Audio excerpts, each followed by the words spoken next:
गणानां त्वा गणपतिगुं हवामहे कविं कवीनामुपमश्रवस्तमं ज्येष्ठराजं ब्रह्मणां ब्रह्मणस्पत आनशृण्वन्नोतिभिः सीदसादनम् ओं महागणाधिपतये नमः। पुरुषसूक्तम् ओं तच्छंयोरावृणीमहे गातुं यज्ञाय गातुं यज्ञपतये दैवी स्वस्तिरस्तु नः स्वस्तिर्मानुषेभ्यः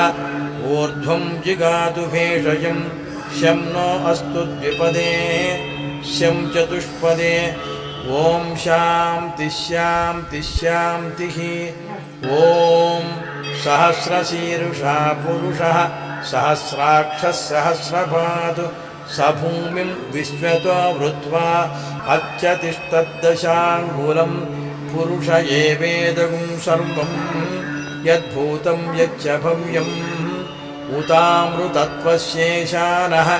यदन्नेनातिरोहति एतावानस्य महिमा अतो ज्यायागुंश्च पूरुषः पादोश्च विश्वभूतानि त्रिपादस्यामृतं दिवि त्रिपादोर्ध्व उदैत्पुरुषः पादोश्चेह भवात् पुनः ततो विश्वं व्यक्रामतु शासनानशने अभि तस्माद् विराडजायत विराजो अधिपूरुषः स जातो अत्यरिच्यत पश्चाद्भूमिमधो पुरः यत्पुरुषेण हविषा देवा यज्ञमतन्वत वसन्तो अस्यासीदाद्यं ग्रीष्मयुध्मश्चरद्धविः सप्तास्यासन् परिधयः त्रिस्सप्तसमिधः कृताः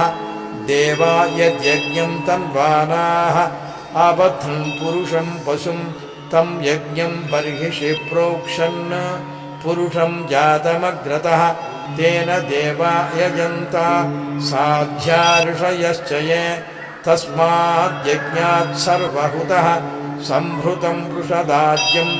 पशूगुस्तागुश्चक्रे वायव्यान् आरण्यान् ग्राम्याश्च ये तस्माद्यज्ञात् सर्वहुतः रचः सामानि जज्ञिरे छन्दागुंसु जज्ञिरे तस्मात् यजुस्तस्मादजायत तस्मादश्वा अजायन्त एके च भयादतः गावोह जज्ञिरे तस्माज्जाता अजावयः यत्पुरुषं व्यदधुः कतिधा व्यकल्पयन् मुखं किमस्य कौ बाहु कावो रूपादाबुच्येते ब्राह्मणोऽस्य मुखमासीत् बाहुराजन्यकृतः भूरूतदस्य यद्वैश्यः पद्भ्यागुं शूद्रो अजायत चन्द्रमा मनसो जातः